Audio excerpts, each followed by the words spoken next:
Assalamualaikum warahmatullahi wabarakatuh. Saya Lelatul Okta Francisca, Prodi PGMI 5A2. Saya di sini akan menjelaskan tentang bisnis model Canva BMC Coklat Donat Coklat Lumer. Baik, apakah kalian tahu apa sih BMC itu? Baik, BMC adalah yaitu kerangka kerja yang paling populer untuk mendefinisikan model bisnis. Canvas disusun untuk menjelaskan, memvisualisasikan, menilai, dan mengubah model bisnis agar menghasilkan kinerja yang lebih optimal untuk bisnis yang dijalankan atau sedang dijalankan. Latar belakangnya yaitu terbentuknya bisnis ini yaitu berawal dari kebiasaan hobi saya yang suka sekali makan donat coklat lumer dan berbagai rasa. Dan adapun merupakan jenis makanan yang menjual berbagai jenis donat yang dihiasi dengan berbagai karakter yang membuat donat ini semakin dikagumi dari berbagai kalangan, yaitu seperti anak-anak, remaja, dan sebagainya. Nah, yang pertama-tama,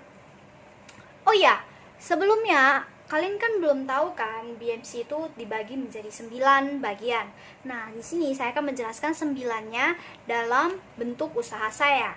Sekarang yang pertama-tama adalah customer segment. Customer segment pertama-tama organisasi harus menetapkan siapa yang harus dilayani. Nah, di usaha saya ini kan, target utama saya adalah menjual produk untuk semua umur kecuali balita.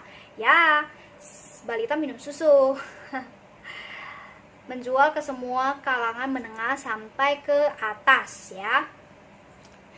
Menjual kepada customer yang menyukai donat. Nah, pasti semua orang juga sangat menyukai donat kan.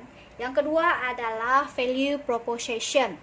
Value proposition membahas mengenai manfaat apa yang didapat pelanggan jika berbisnis dengan kita. Donat Henny memiliki konsep bagaimana menciptakan merek yang simpel dan mudah diingat. Donat Henny bentuknya sangat lembut dan harum. Bisa dibilang sebagai cemilan atau makanan ringan. Selain itu juga, topping dan varian saya,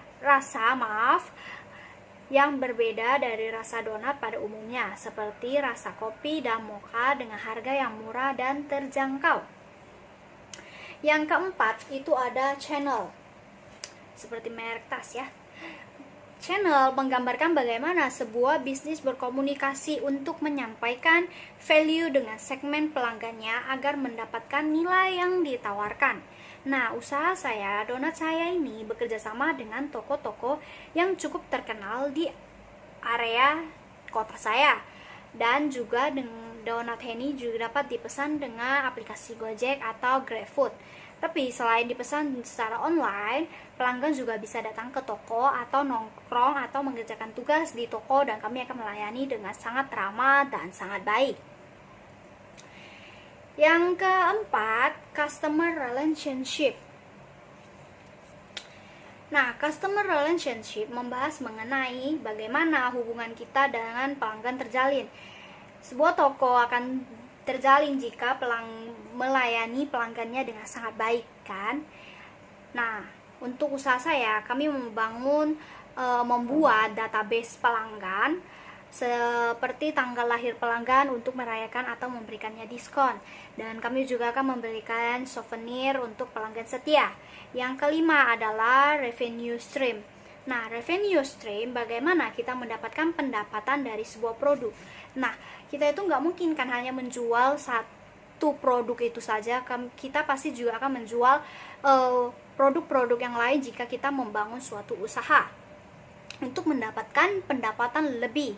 Nah, untuk revenue stream, usaha kita itu menjual menu minuman, kopi dan teh.